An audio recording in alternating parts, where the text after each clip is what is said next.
Hey, I am so pleasantly surprised that you are here.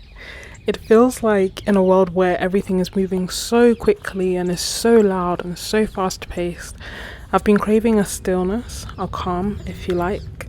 And so I'm making this video against my dopamine seeking inner instinct with the hope that the few people who will see this will get a sense of peace and a sense of calm.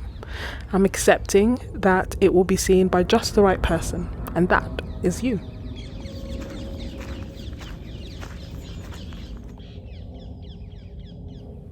This is a PSA to do more of the things that fill your cup creatively, mentally, physically, spiritually, and in every way that counts. I challenge you to reflect each day on the things that have left you feeling energized and have filled your cup and left you feeling happier, but then also think about the things that have left you feeling a little bit more drained. You may actually surprise yourself by the things that you do for comfort or to spend time that actually leave you feeling worse off than when you started. And that is what I'm going to be talking about in this video.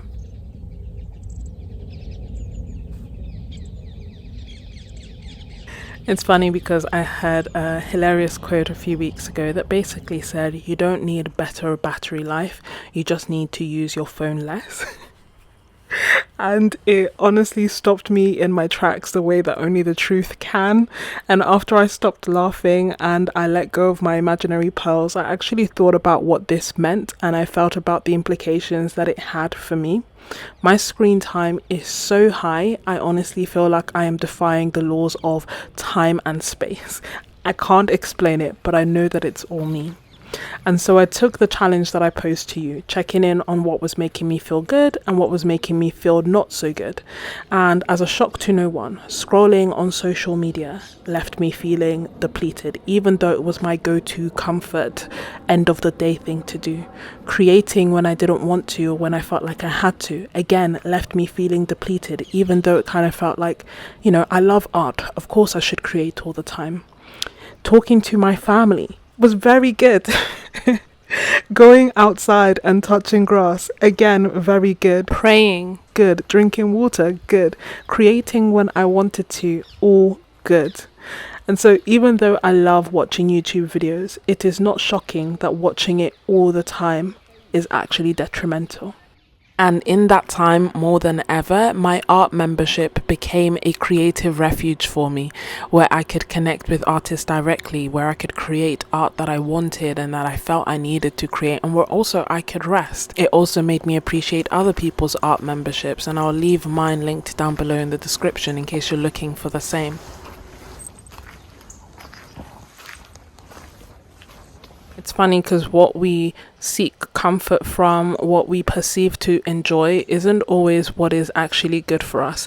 And that is why I did that mini challenge of just seeing how I felt after an activity. Like, fair enough, I can't be bothered to get on a bus or get on a train and go to a park, but how do I feel afterwards? And what videos leave me feeling good after watching them? Sometimes it's going to be a quiet art vlog. Sometimes it's going to be a swatching video. Sometimes it's going to be an art haul, and it's going to change from time to time because obviously we change all the time as well.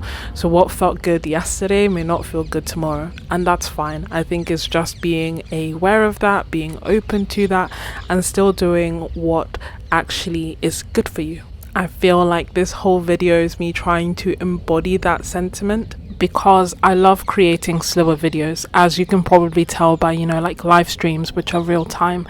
I love creating art vlogs and studio vlogs and sketchbook exercises, all these things. But sometimes I put this unnecessary rush on myself and sometimes silly rules and expectations when it comes to my art, when it comes to the videos that I make. So I guess this is also a reminder to check in on the art practices that you have developed and assessing whether they are actually benefiting you and whether they are things that you should continue or whether you've adopted some bad habits that you need to change. And I'm kind of curious about experimenting more. I don't know how much my videos themselves would change, if at all, but I want to have a better relationship with how I actually create the videos and also with how I create art. I'll touch on it a little bit more later, but I think essentially the big thing is the pros and cons around social media, as well as The resistance that I sometimes feel before doing something that I know is going to be beneficial, like procrastination, whatever name you want to put to it, and how quite often the activity I then take on is something like scrolling on social media when I know that spending time in my sketchbook or spending time doing something else will leave me feeling a lot better. I used to think that I had no time until I looked at my screen time.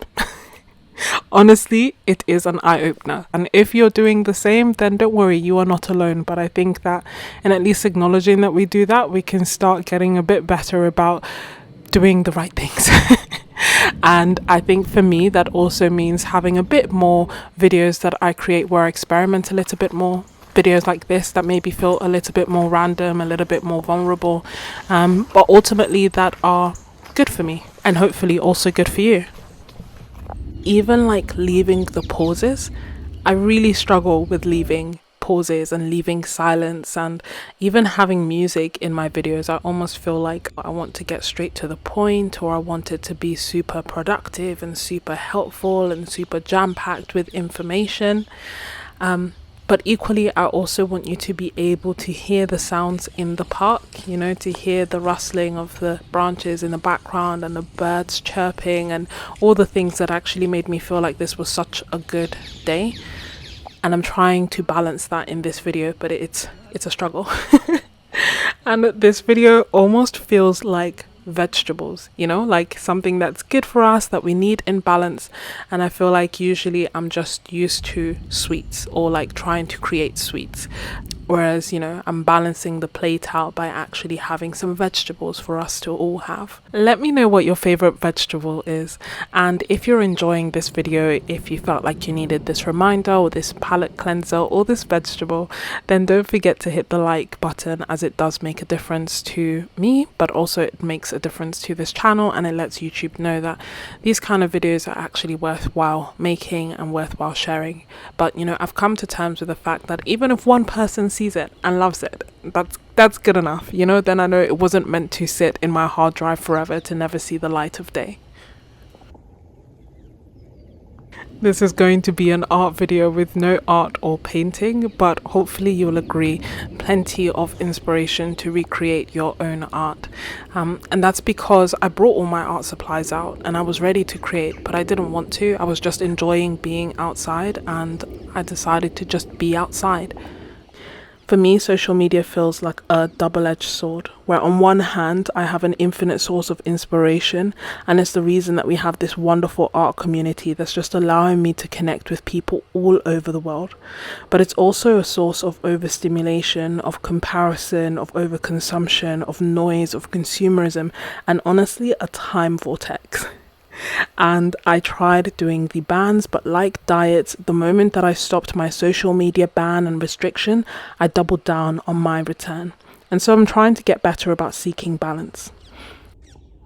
My insights from this time weren't groundbreaking, but it really felt like the reminder was necessary, and I hope that it's helpful for you too.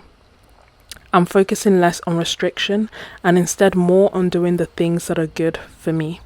Hence this little walk through the park, which actually was prompted and inspired by Emma Lefebvre sharing on her story as she went out for a walk, talking about how good it felt to be outside. And I packed my bag and went for a walk as well. And so I am slowly trying to put down my phone more and pick up my sketchbook or a glass of water or a book or a quick chat or anything that I know actually leaves me feeling more energized. The irony of this being a video on YouTube is not lost on me, but I hope that you will receive this in the manner that it is intended. I hope that it will edify your creative practice. I hope that it will edify you, most importantly, and I hope that it was beneficial. If you are still watching, you are a real MVP, and I am truly amazed. I really, really appreciate you. Let me know that you're still watching by saying touch grass in the comments, or sharing something that you do that you feel really fills your cup and leaves you feeling well afterwards. in one hand, I feel like, hey, if you enjoyed this video, then you will definitely love this series of other ones where I share a bit more about my art process and being outside and creating art in a healthy way. But on the other, I'm also okay if after watching this, you're like, you know what, I'm gonna go for a walk, or I'm going to go and do something that leaves me feeling really good. So whichever one you do after you drop the comment is fine with me. Stay well and stay creative. Lots of love and God bless. Bye.